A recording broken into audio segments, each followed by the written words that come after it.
Bonjour, bienvenue sur Tous en cuisine avec Seb. Aujourd'hui, ragoût irlandais. Donc en anglais, ça donne Irish stew. C'est à peu près ça. Irish stew. Donc ragoût irlandais. Et cette recette m'a été proposée par Olivier. Enfin, Olive du Nord exactement, mais sinon c'est Olivier son nom. Il a un peu remasterisé cette recette. Et donc on va la faire aujourd'hui avec du paleron de bœuf. C'est parti. Et donc il vous faut un beau morceau de paleron, vous aurez les quantités dans la description, en tout cas du paleron. On prendra des carottes, des oignons, des pommes de terre, du céleri, de la farine, du poivre blanc, du sel, du whisky irlandais bien sûr, et il nous faudra aussi de la Guinness. Alors dans la recette d'Olive, il m'a dit une canette, mais bon, là j'ai de la 25, là j'ai de la 33, et là j'ai de la 50. On va se débrouiller, en tout cas il n'y en a jamais trop de la bière, enfin pas à la maison en tout cas. Et un petit peu de bouillon de bœuf. Bon, du bouillon de bœuf, il y en a beaucoup, mais en tout cas, du bouillon de bœuf. Alors, dans une marmite, j'ai déjà mis de la matière grasse. Prenez soit du beurre, soit de l'huile, soit du saindoux, ce que vous voulez, mais en tout cas, de la matière grasse pour faire revenir les morceaux de paleron. Et la première étape, d'ailleurs, on va couper le paleron, on va le couper en cubes. On va commencer comme ça. On va faire des cubes. On essaie d'avoir quelque chose de régulier, mais... On a coupé les morceaux de viande. Maintenant, ce qu'on va faire, c'est qu'on va la préparer, la viande, on va la fariner. Donc, on va poser la farine. Alors, moi, je le fais dans un sac. Vous allez voir, parce que je trouve ça pratique. On peut le faire dans un saladier, sinon. La farine, le sel, le poivre. On mélange tout ça. On vient déposer les morceaux de viande.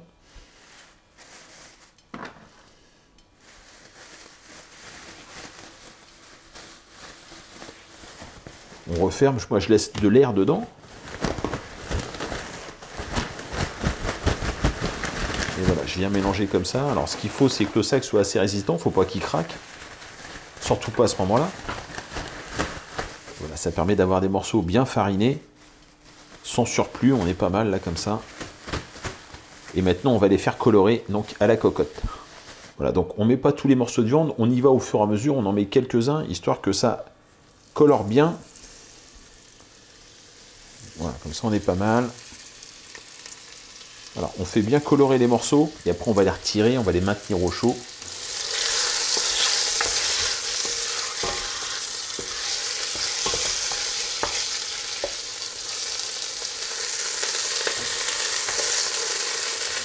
On va les couvrir soit avec un morceau d'aluminium. Moi j'ai pris l'habitude maintenant d'utiliser cette vieille plaque silicone qui ne me sert plus. Pendant que la viande est en train de saisir, on en profite pour peler les carottes. On s'occupe aussi des oignons. Les carottes, il n'y a pas d'indication. Je vais les couper en rondelles. Quelque chose d'assez épais parce que ça va cuire assez longtemps, donc il faut que ça se tienne. Voilà pour les carottes. Les oignons, on va procéder comme ça.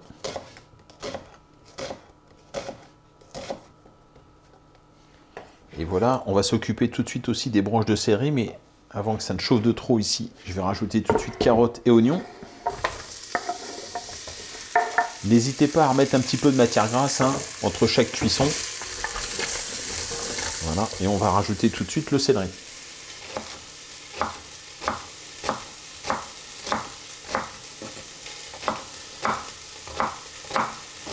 Bon, je rajoute les feuilles. On rajoute tout ça à la préparation. Voilà, on fait cuire. Dès que l'oignon est translucide, on continue la recette.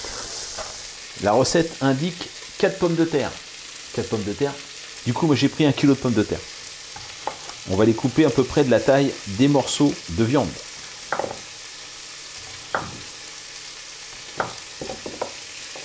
On s'embête pas, on laisse la peau.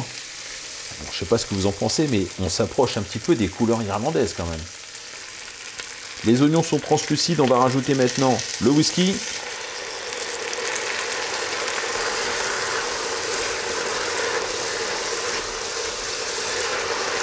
Voilà, on va rajouter la Guinness.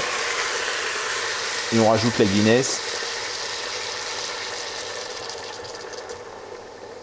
J'ai pris l'option de prendre une 33 centilitres. Je me dis que si ça manque, je pourrais en rajouter. On va remettre les morceaux de viande. Alors, le poivre n'a pas trop brûlé, c'est pas mal, hein, le poivre blanc. On voit bien là les morceaux. Tac, hop, on rajoute tout ça. On va rajouter les pommes de terre.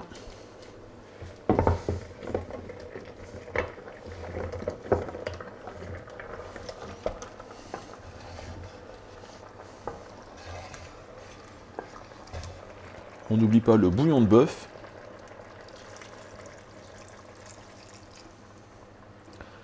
Allez, on est pas mal. Je sais pas si vous voyez, mais il ne faut pas que ça aille jusqu'en haut non plus. Voilà, c'est pas mal. Aux 2/3 donc, comme indiqué sur la recette. Allez, on répartit bien. Je vais mettre le couvercle et ça va partir au four pendant minimum 1h30 dans un four à 150 degrés. Je vais enlever. Voilà, ça a repris ébullition, c'est chaud. On peut envoyer ça au four maintenant tranquillement. Donc je vous ai dit à peu près 1h30. On peut rajouter un petit peu de temps, mais il faut faire attention aux pommes de terre. 1h30 c'est bien, 2 heures ça peut être pas mal. Voilà, je viens de sortir le plat du four. Bon, les pommes de terre sont cuites. Pommes de terre à chair ferme, hein, comme ça elles se tiennent. Elles sont cuites, mais elles se tiennent, c'est pas mal. La viande. Oh là là là là là. On va se régaler. Alors je pense que comme tous les plats comme ça, les plats en sauce, les ragoûts et tout, réchauffer le lendemain, c'est encore meilleur, ça c'est sûr. Bon, j'espère que cette recette vous a plu. Bon, c'est spécial Saint-Patrick, hein, vous avez compris. J'ai pas sorti de bière, mais je pourrais le faire. Attention, regardez bien. Bim, une Guinness, forcément. Quand on mange un plat irlandais, on boit une Guinness. Hop, nickel. Et bon, ouais, je vais la boire après.